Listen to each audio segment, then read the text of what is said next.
नमस्कार, सभी का स्वागत है। दरभंगा में मौजूद है और दरभंगा के लिए खुशखबरी है। दूसरी महिला आईपीएस ग्रामीण अधीक्षक के रूप में आ रही हैं। पुलिस अधीक्षक के रूप में दूसरी महिला, खासकर जो यहाँ पे आईपीएस हैं, वो यहाँ पर आ रही हैं। दरभंगा के लिए एक बहुत बड़ा कहीं ना कहीं जो सौगात मिला है दरभंगा के लोगों के लिए, क्योंकि दरभंगा के ग्रामीण खासकर ग्रामीण क्षेत्र जो था वो खाली था, क्योंकि जब आलोक कुमार यहाँ से हटे उसके बाद वो जगह खाली था। उससे पहले आपने देखा होगा कि कैसे महिला आईपीएस जो है काम्या मिश्रा वहां पर आई हुई थी। उसके बाद दूसरी महिला आईपीएस जो है वो आ रही है दरभंगा में। खासकर ग्रामीण अधीक्षक के रूप में दरभंगा को नया, खासकर नई एसपी जो है वो मिल गई है। 2022 बैच की आईपीएस साक्षी कुमारी संभालेगी ग्रामीण क्षेत्र की कमान। दरभंगा ग्रामीण पुलिस जिला को नई पुलिस अधीक्षक ग्रामीण मिल गई है। गृह विभाग द्वारा जारी अधिसूचना के अनुसार 2022 बैच की आईपीएस अधिकारी साक्षी कुमारी का खासकर पदस्थापन पुलिस अधीक्षक ग्रामीण दरभंगा के पद पर किया गया है। इससे पूर्व वे अनुमंडल पुलिस पदाधिकारी एसडीपीओ गोगरी खगड़िया के पद पर तैनात थी, मतलब खगड़िया से वो दरभंगा आ रही हैं। बता दें कि गौरतलब है कि पूर्व ग्रामीण एसपी आलोक के स्थानांतरण के बाद से दरभंगा ग्रामीण एसपी का पद लंबे समय से रिक्त पड़ा हुआ था। इस कारण कई प्रशासनिक और खासकर अनुसंधान संबंधी कार्य जो है प्रभावित हो रहे थे। अब साक्षी कुमारी के पदभार ग्रहण करने के बाद ग्रामीण क्षेत्र की पुलिस व्यवस्था को नई गति मिलने की उम्मीद जताई जा रही है। जिस तरह से उन्होंने, आलोक कुमार ने महाकाल ग्रुप जैसे तमाम लोगों के खिलाफ कहीं ना कहीं सख्ती से पेश आए, लगातार उन्होंने गश्ती बढ़वाया, क्षेत्र के लोग जो पुलिसकर्मी काम नहीं कर रहे थे उनके खिलाफ उन्होंने एक्शन लिया। और अब ग्रामीण अधीक्षक के रूप में जब साक्षी कुमारी आएंगी तब वहां एक्शन ही ऑप्शन होगा। बताया जा रहा कि कड़क पदाधिकारी हैं।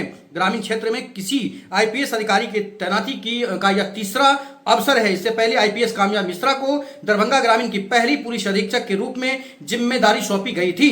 इनके बाद आईपीएस आलोक ने इस पद का कार्यभार संभाला। अब साक्षी कुमारी दरभंगा ग्रामीण की तीसरी आईपीएस अधिकारी के रूप में पुलिस अधीक्षक का दायित्व निभाएंगी।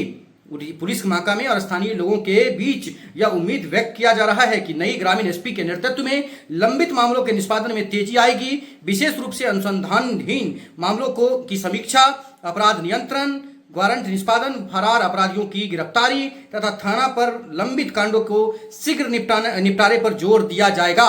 बता दें कि साक्षी कुमारी को देखना होगा कि उस क्षेत्र में जो खासकर जमीनी झंझट हो, घर परिवार का झंझट हो, या फिर अभी लड़का लड़की भाग का जो झंझट चल रहा है, जो महिला का झंझट चल रहा है, महिला पति पत्नी में जो झगड़ा झंझट, ये सब भी बहुत जरूरी है कि सही तरीके से उसको खासकर टेकल करना होगा और सही तरीके से न्याय दिलाना होगा।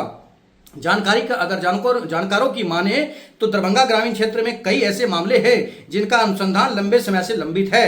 इस नई एसपी के पदभार संभालने के बाद इन मामलों की नियमित मॉनिटरिंग होने से जांच प्रक्रिया में तेजी आने की संभावना है। साथ ही पुलिस और आम जनता के बीच बेहतर समन्वय स्थापित करने, कानून व्यवस्था को और मजबूत बनाने तथा अपराध नियंत्रण की दिशा में प्रभावी कदम उठाने जाने की उम्मीद बढ़ गई है। साक्षी कुमारी के पदस्थापन को दरभंगा ग्रामीण पुलिस प्रशासन के लिए यह एक महत्वपूर्ण कदम माना जा रहा है। उनके अनुभव और नेतृत्व क्षमता से जिले के ग्रामीण इलाकों में पुलिसिंग व्यवस्था को मजबूती मिलने तथा लंबित मामलों के त्वरित निष्पादन में सकारात्मक परिणाम सामने आने की उम्मीद जताई जा रही है। अब साक्षी कुमारी के सामने सबसे बड़ा जो त्योहार है वो है मुहर्रम। जो मुहर्रम 4 दिनों के बाद आने वाला है, उसको लेकर उनके लिए जो है बहुत ज्यादा चुनौती होगा, क्योंकि मुहर्रम में आपने देखा होगा किस तरह से पत्थरबाजी हो जाता है, कहीं ना कहीं जो दो समुदाय के बीच टकराव हो जाता है। इन सभी बातों को संभालना होगा, क्षेत्रों में गश्ती बढ़ाना होगा, चौकीदारों पर नजर रखना होगा। खासकर जो चौकीदारों के ऊपर जो कहीं ना कहीं आरोप लगता रहता है कि शराब माफिया से साठगांठ है, इन सभी बातों को उनको आकर के जो है वो छानबीन करना होगा। थाना प्रभारियों पर नजर रखना होगा, जो थाना प्रभारी दिन रात काम नहीं करते हैं, जो आईओ काम नहीं करते हैं, जिनके ऊपर घूस का आरोप लग जाता है। इन सभी चीजों को साक्षी कुमारी को ध्यान में रख करके फरियादियों को बेहतर काम हो, फरियादी के ऊपर जो भी फरियादी थाना पर आएंगे उनको सम्मान के साथ उनका काम हो, इस पर जोर देना होगा। देखते रहिए जगजीत के साथ।